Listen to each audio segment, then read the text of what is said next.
Good Today, morning, sir. yes, today we have the second part of our lectures as far as spices and condiments are concerned.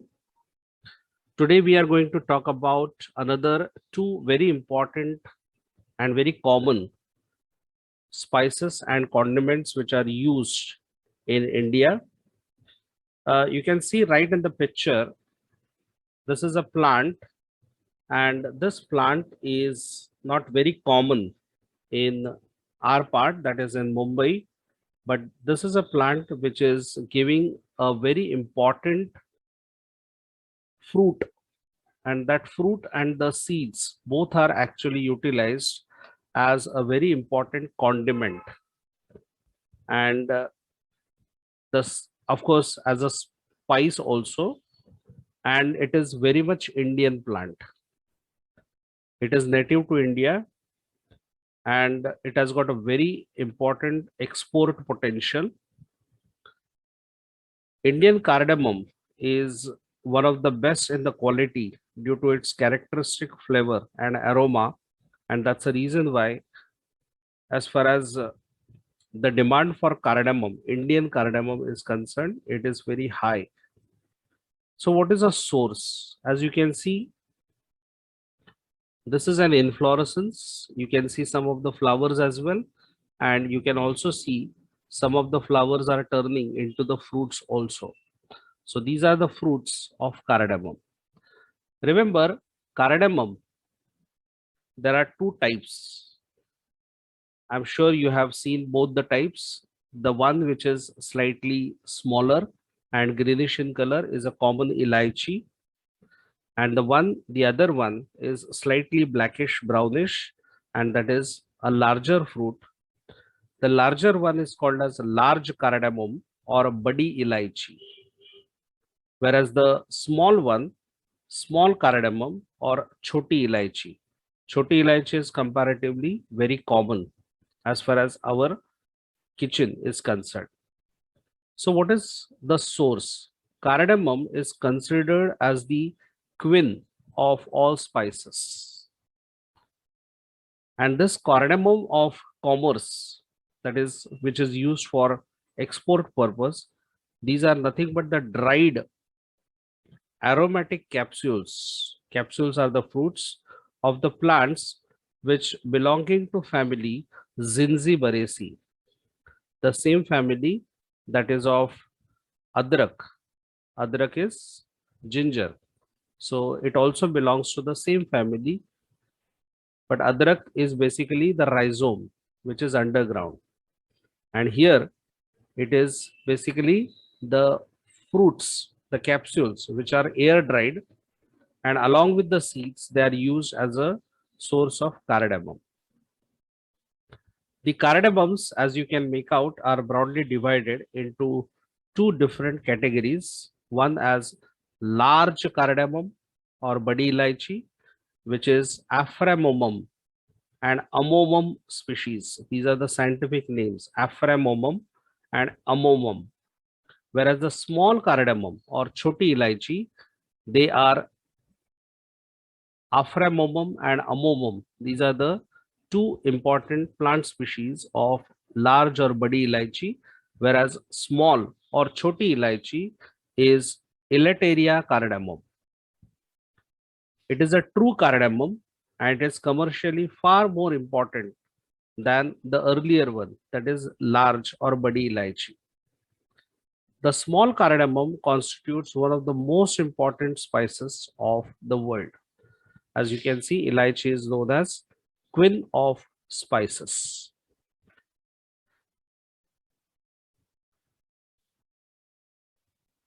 As far as morphological characters are concerned, morphology is external characteristics. Elaichi is a small spindle-shaped capsules or fruits with thin papery outer pericarp and small black seeds. When you open the capsule, you can see numerous black colored seeds. Of course, we are using these seeds as a source of cardamom, but You must have experienced this. We don't throw away the outer papery pericarp, that is wall of the fruit. We also use it. At the most, we can add this into our regular tea powder, and we get the same typical elaichi flavor. So it is both the outer papery pericarp as well as those black colored seeds, both are actually being utilized. Elateria capsules are smaller, they are light in green, whereas Amobom species, that is Badi Elaichi capsules, are larger and they are dark brown in color. Both these types of capsules contain many small black colored seeds. Now you must have observed that the small cardamom is used especially in preparation of sweets as well as in other preparations in the kitchen, but especially the large cardamom is also used as a spice, or not only flavoring, but it is also being utilized in making of biryani and all other kind of stuffs. As far as properties are concerned,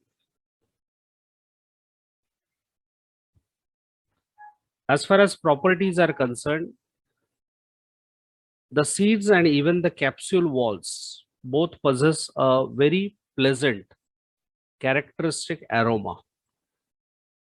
The smell. The seeds have cooling, stimulating, and carminative properties.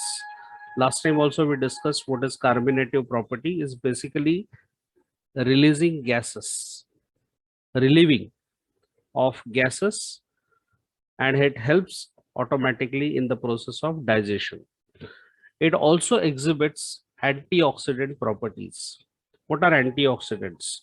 Antioxidants are those substances which are fighting with the free radicals, free oxygen radicals, which are produced in the plant, in the living beings during metabolism. If these reactive oxygen species are built up in the metabolism, they may harm the entire living organism. Say, for example, in our own body, there are a number of such free radicals are produced because of any kind of a stress. And if your food, whatever food you are taking, is having the antioxidants, automatically it will driven out those particular free radicals. So what are such sources of free radicals?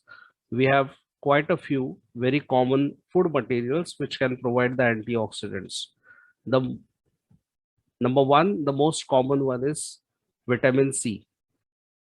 Vitamin C, that is ascorbic acid, is one of the best antioxidant. Then we also have the colored pigments in the plant body like anthocyanin, which I'm sure you all are aware of, flavonoids. All these pigmented plant materials, they are very good sources of antioxidants. Vitamin E, that is tocopherol, is also an antioxidant. So you have to make sure that your food which you are eating must have all colored vegetables and fruits, so that you are getting that very important antioxidant dose.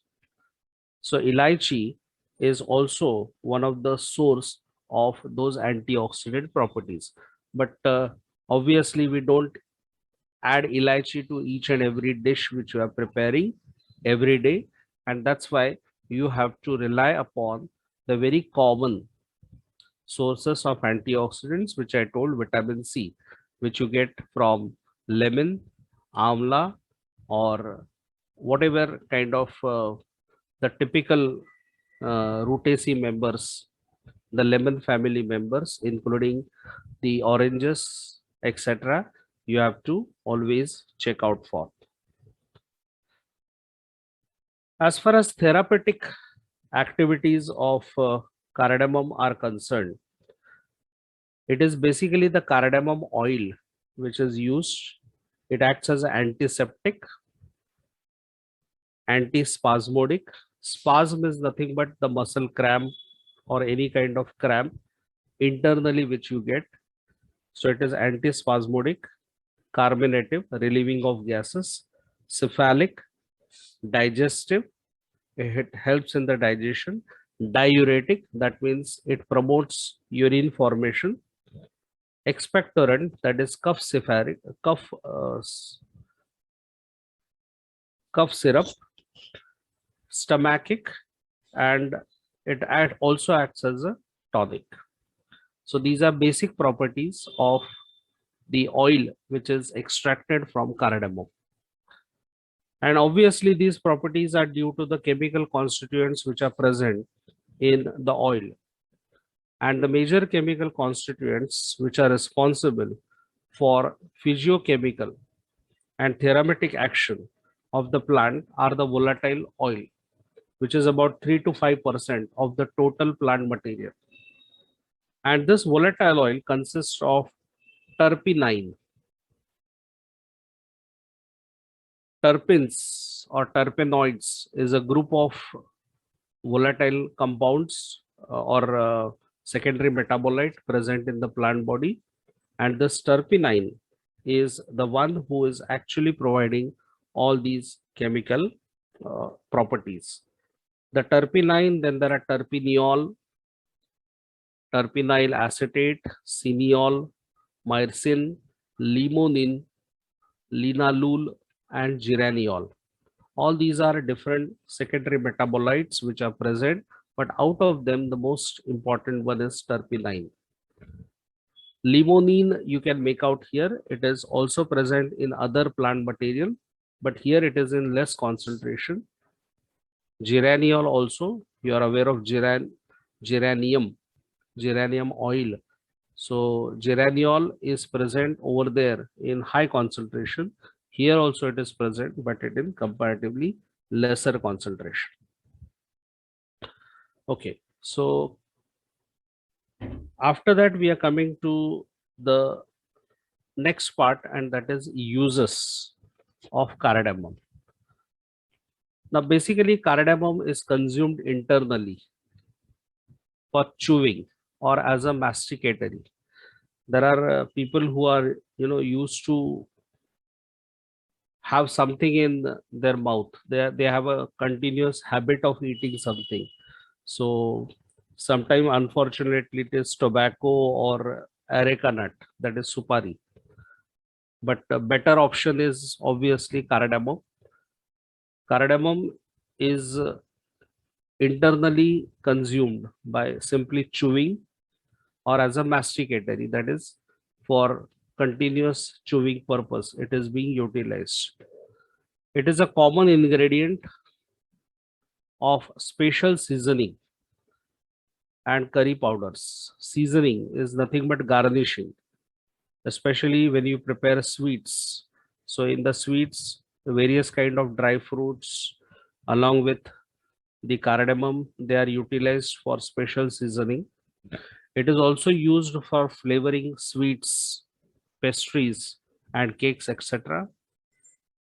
Cardamom oil is also used for flavoring certain bitters and liquors, and also in manufacturing of perfumes.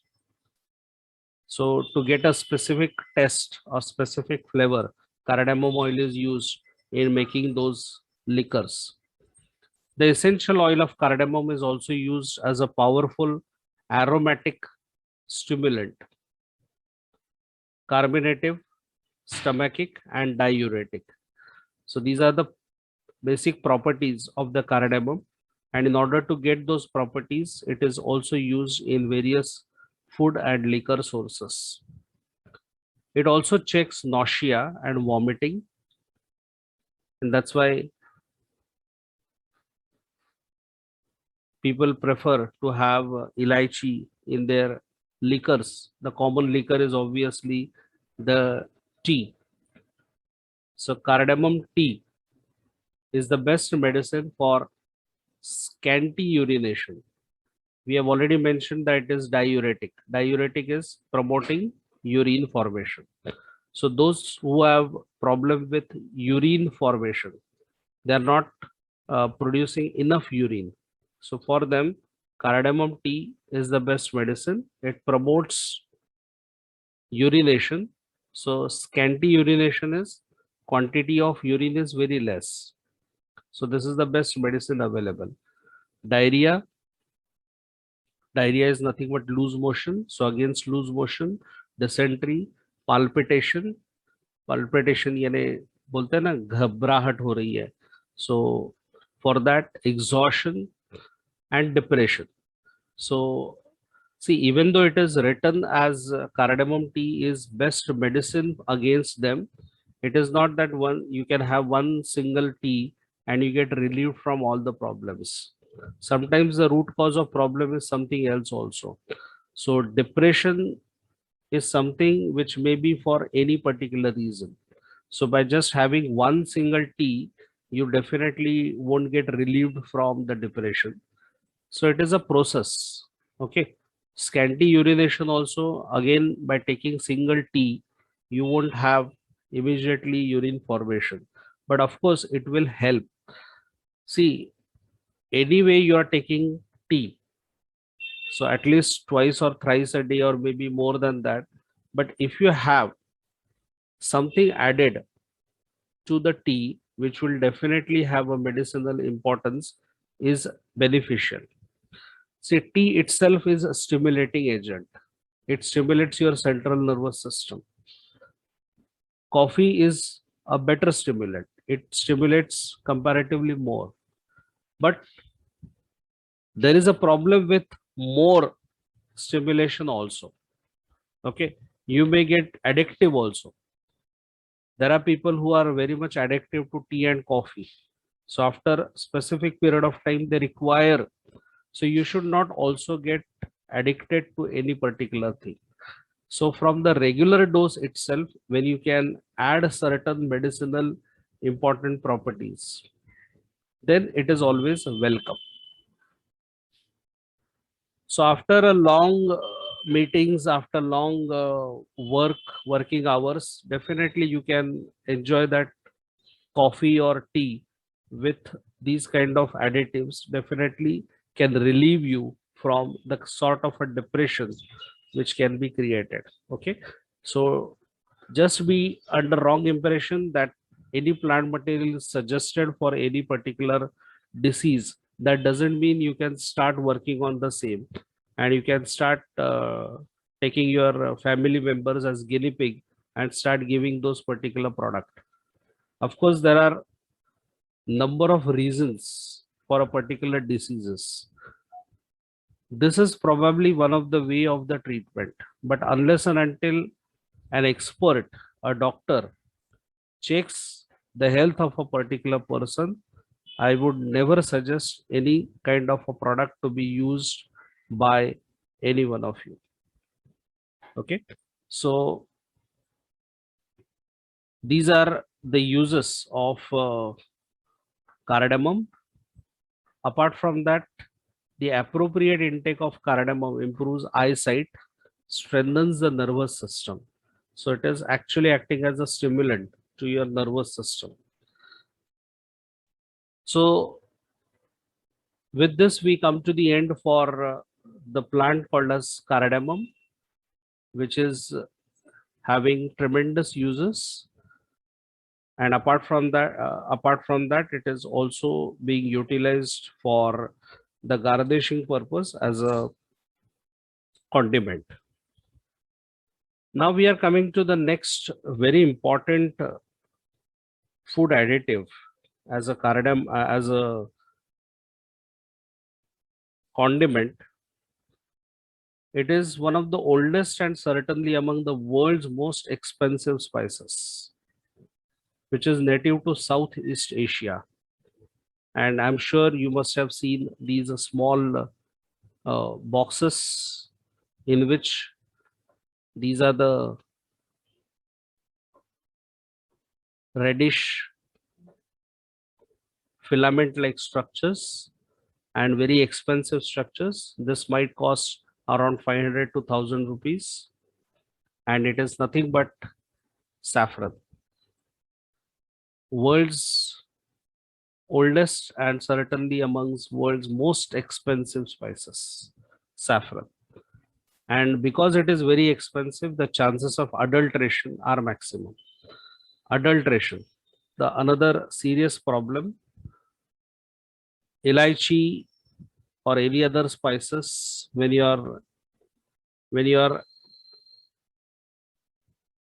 using them, they have got tremendous uses, medicinal properties, and that's the reason why there are chances of adulteration.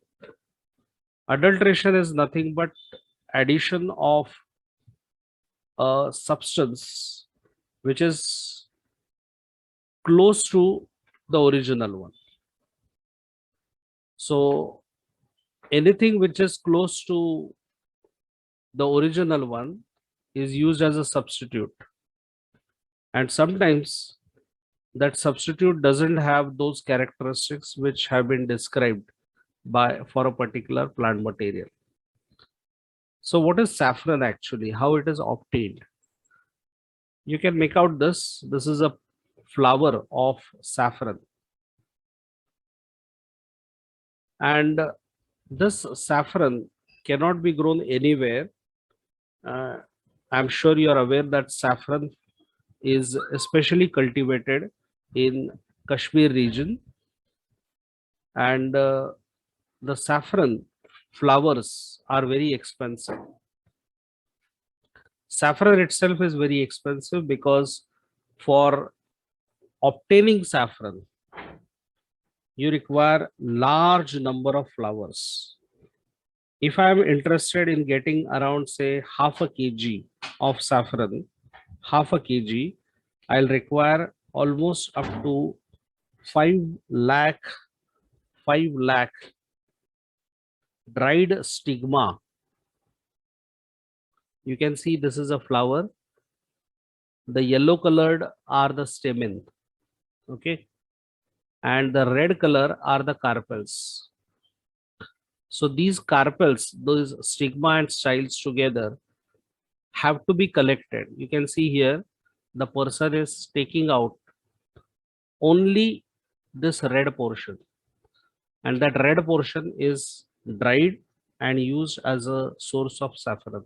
I said for half a kg, 5 lakh, almost up to 5 lakh flowers are required. Just imagine.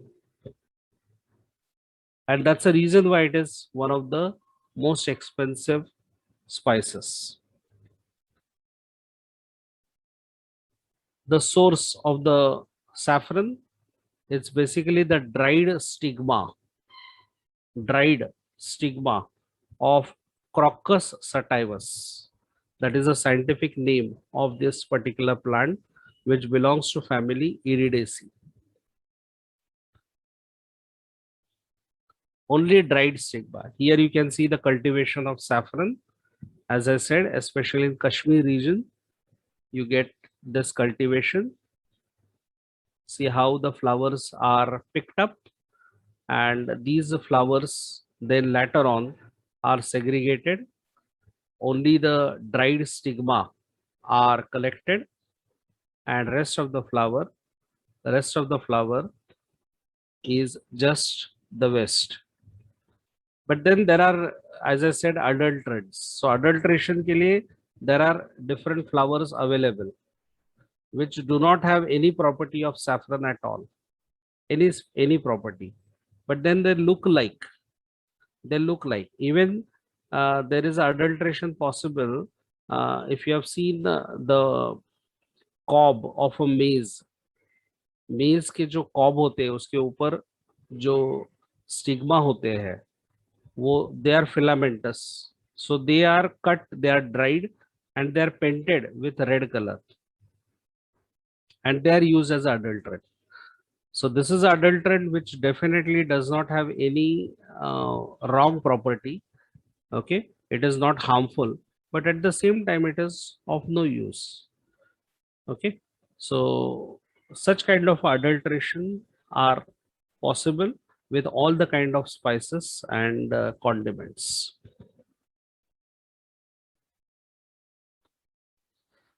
As far as morphological characters are concerned, The plant is a slow growing perennial plant with height about 12 to 15 centimeter, and it has got a underground globular corms of bulbs just like onion. It's a monocot family, Iridaceae. It is cultivated for its large scented blue or lavender flowers. The flowers have trifid, bright yellow, red colored stigmas and style tops having powerful exotic aroma. Trifid is the stigma. Trifid, as you are aware, monocots especially, they have trimerous symmetry. So they have tepals in multiple of 3, stamen in multiple of 3, and carpels also in multiples of 3. So it is trifid, bright yellow, red colored stigmas, and style tops having powerful exotic aroma. So bright yellow are basically stamen, and the red colored are the stigma. These stigma along with the style tops yield the saffron of commerce. Saffron is famous for number of reasons. First of all, it is an extraordinary medicinal, stimulating, flavoring, and coloring properties. In fact, the overdosage of saffron may produce narcotic effect. Narcotic means जिसको हम बोलते हैं कि नशा आता है. I have said earlier that anything which you are using as a stimulant, there is a possibility that you become addictive. You become addictive to those particular substances. So that narcotic effect is there in saffron also. So too much of these garnishing product which we are talking about, condiments, are not good. For 1 pound, that is approximately half kg of saffron, 2,25,000 to 5 lakh dried stigmas are required. So around about 75,000 flowers are required for 1 pound. 5 lakh dried stigmas, and you know there are 3 stigma present, trifid, in one flower. So roughly about 75,000 to 1 lakh flowers are required. It all depends on the, the quality of the flower also. So still it is a very, very high number of flowers which are being utilized for getting the saffron, and that's why it is a very, very expensive kind of a spice. I was talking about adulteration. Adulteration is nothing but addition of similar looking, less expensive product. Instead of saffron, something else is utilized. So these are the 2 common examples of adulteration for saffron. One is Colchicum autumnale, which is also called as autumn crocus, meadow saffron, belonging to family Liliaceae. You can also see the flowers almost look like that of saffron. Whereas the second plant is Carthamus tinctorius, safflower, belonging to family Asteraceae. These particular flowers, their filaments are also utilized as an adulteration for saffron. And that's the reason why you should never buy saffron from any unreliable sources.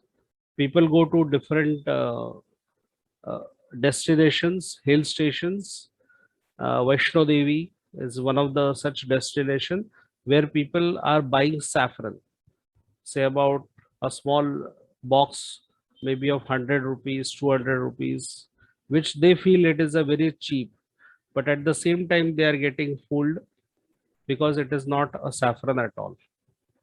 Because these are the cheap sources which I have mentioned, and these cheap sources, if you are buying for 100 rupees but still do not have any kind of a medicinal property, it is a wastage. So yes, saffron is very expensive, but please buy it from the reliable sources. Otherwise, it's all right. It's absolutely all right even if you don't have saffron in regular food. Okay. As far as these characteristics are concerned, properties are concerned, it is because of the chemical constituents it possesses. So basic chemical constituents of saffron contains more than 150 volatile and aroma yielding compounds. Volatile oils are actually secondary metabolites. So all these medicinal properties are because of the same.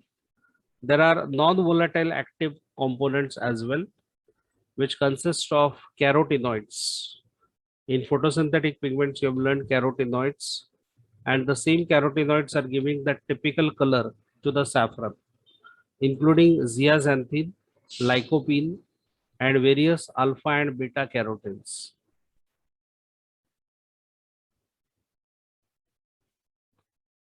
Yeah, picrochrosine and saffronal.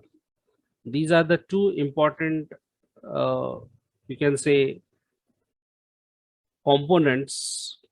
They give that typical saffron's bitter taste, and the peculiar fragrance are due to these two components, picrochrosine and saffronals.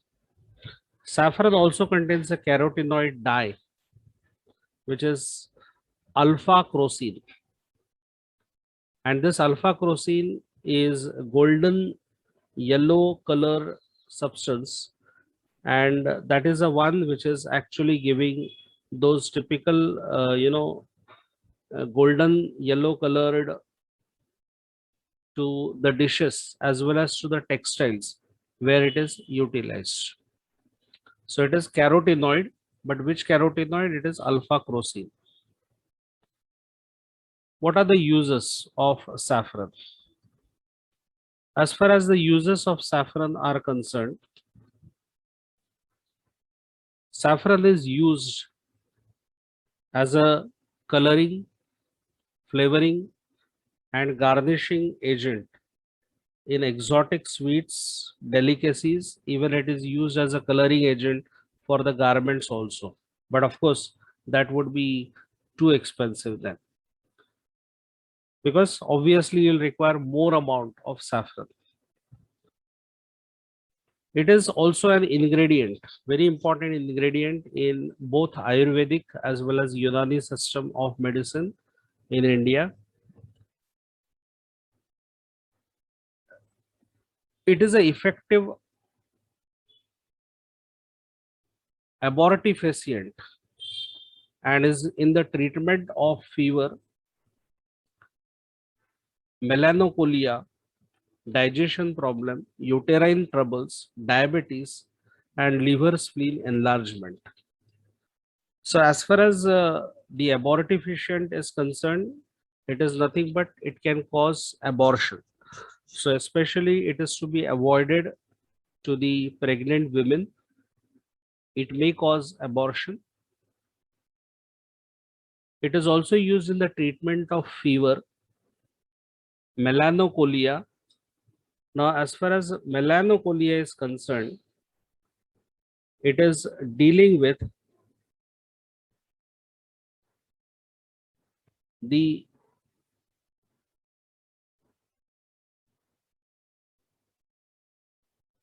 melancholia is something which is dealing with the sort of uh,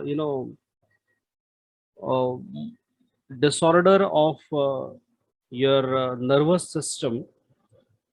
Person is having a lot of depression, very pensive and sadness in the behavior. So the person who is having such problems, for them, this saffron is one of the trusted medicine in Ayurveda and Unani system. Digestion problems, uterine trouble, then diabetes, liver spleen enlargement. But see, remember, in both Ayurveda and Unani system, it is not a single plant which is usually utilized. It is a combination of substances. So in combination of substances, you never know like which particular substance is actually being utilized as a cure. It is not a one only substance. There are combination of substances which are actually being effective. And you're aware of nanotechnology. Nanotechnology is usage of very little concentration for uh, a particular mechanism. So here saffron definitely you are using in a very low concentration. So under low concentration only it is very effective. Homeopathy is actually doing the same thing. They are using lesser and lesser concentration. So in homeopathy it is lesser is better. They don't use more. In normal allopathy what we do is we use the tablets, say example 100 milligrams of paracetamol. So when you take 100 mg of paracetamol, it is not the entire 100 mg is actually effective. Okay, maybe a 10 mg only reaches up to the root cause and being utilized. Remaining 90%, 90 mg is simply has to be excreted out from your system. Okay, so it is something to be dealt with the drug delivery system. If you require 10 mg, then that 10 mg effectively should reach up to the problem. And that is one of the biggest, you can say, disadvantage of the modern allopathy, that the, the substance we are consumed is much higher. And if it is higher, it has to be given out from the system. So that is an excess load on your excretory system. When you look at Ayurveda or Unani or homeopathy, the amount of the substance which is administered is comparatively very low, and they are more of preventive rather than suppressing kind of a characteristic. So these are the uses. Apart from that, it is also a strengthening agent or tonic for the heart and brain. So in whatever kind of preparations you are having, in that saffron could be one of the ingredient. Like Chyawanprash is basically amla. So it is a very good source of vitamin C, which I have already told it is like antioxidant. But along with that, you can add so many other substances, additives. So Keshar is also one of the additive in making of Chyawanprash. So it will act as a tonic for heart as well as brain. So Chyawanprash is something to be eaten every day, at least 1 or 2 spoons. So when you are adding saffron to the Chyawanprash, that little concentration of saffron is being taken by you over a period of time. So that is a very, very low concentration, but it builds up and helps your heart and brain to, have the development. So especially it is given to the children for the same purpose. Okay.